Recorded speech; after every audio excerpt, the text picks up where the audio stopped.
Mega star Shakib Khan একজন shooting পাগল মানুষ। 102 জন নিয়েও উনি শুটিংয়ে ব্যস্ত থাকেন। শাকিব খানের মতো আসলে হিরো বাংলাদেশে জন্মাবে কিনা এটা সন্দেহ আছে। আরে ভাই, এটা আমার কথা না, এই কথাটা বলতেছেন একজন জনপ্রিয় অভিনেতা মুকিত জাকারিয়া ভাই। মুকিত জাকারিয়া ভাইকে আপনারা সবাই চিনেন।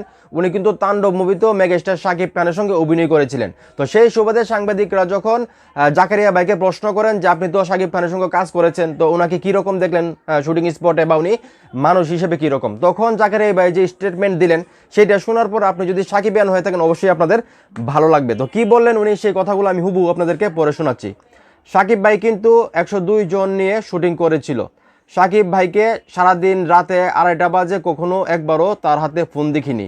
এত প্যাশন এই টাইপের মানুষ সত্যি বাংলাদেশে আর আসবে কিনা বা জন্মাবে কিনা সন্দেহ আছে। মানে উনি যতক্ষণ শুটিংয়ে থাকেন সকাল থেকে রাত পর্যন্ত 3টা বাজুক 4টা বাজুক কখনো মোবাইল হাতে নেয় না। মানে চিন্তা করে দেখেন একটা মানুষ মানে শুটিংয়ের প্রতি তার কতটা ডেডিকেশন বা কতটা শুটিং পাগল।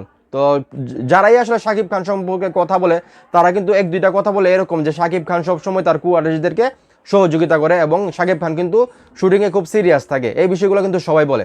আসলে এই জন্যই উনি মেগাস্টার শাকিব খান, এই জন্যই আজকে উনি সফল হতে পারছেন। ওনার মতো দ্বিতীয় হিরো আসলে বাংলাদেশে জন্মাবে কিনা উনি যেটা বলেন সেটার সঙ্গে আমি একমত। তো এখন এই মুহূর্তে যারা আমার এই ভিডিও দেখতেছেন, এই যে মেগাস্টার শাকিব খানকে নিয়ে জাকের ভাই এত ভালো ভালো কথা বললো, এই কথাগুলো আপনাদের কাছে কীরকম লাগছে শাকিব খান হিসেবে সেটা অবশ্যই কমেন্ট করে জানাবেন। ভিডিওটা ভালো লাগলে অবশ্যই শেয়ার করবেন।